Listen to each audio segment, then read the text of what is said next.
Saudara, tim Resmo Polda Gorontalo menangkap seorang warga Gorontalo karena melakukan tindak pidana penipuan dan penggelapan jual beli sapi dan penggemukan hewan ternak kepada 5 orang warga. Akibat tindakan penipuan, korban mengalami kerugian hingga 215 juta rupiah.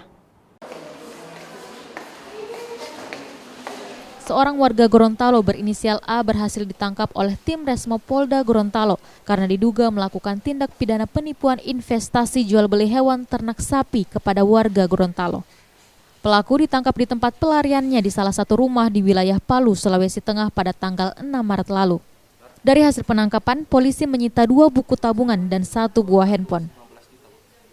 Penangkapan terhadap pelaku dilakukan setelah dilaporkan oleh 5 orang warga yang menjadi korban penipuan. Penipuan ini berawal pada tahun 2019 silam, di mana pelaku meminta kepada korban untuk mengirimkan uang kepada pelaku sebagai perjanjian kerjasama dan investasi jual beli sapi dan penggemukan hewan. Korban memberanikan diri mengirimkan uang kepada pelaku karena diiming-imingi dengan keuntungan besar. Namun hingga saat waktu yang ditentukan, korban tak mendapatkan keuntungan yang dijanjikan oleh pelaku. Sementara uang yang diinvestasikan kepada pelaku habis digunakan pelaku untuk kebutuhan sehari-hari. Akibat perbuatan pelaku, korban mengalami kerugian hingga 215 juta rupiah. Korbannya sekitar 5 orang, ya, menjanjikan berbisnis sapi di Selayar sana. Kemudian dia menarik uang dari para korban sekitar berkisar antara 6 juta sampai 92 juta.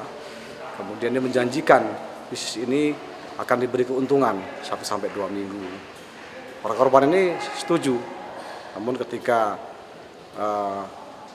pada waktu yang telah dijanjikan, korbannya tidak bisa memberikan keuntungan itu.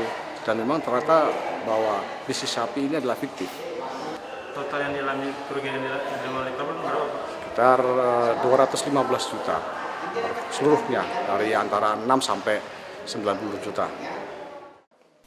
Pelaku kini telah ditetapkan sebagai tersangka dan telah dilakukan penahanan.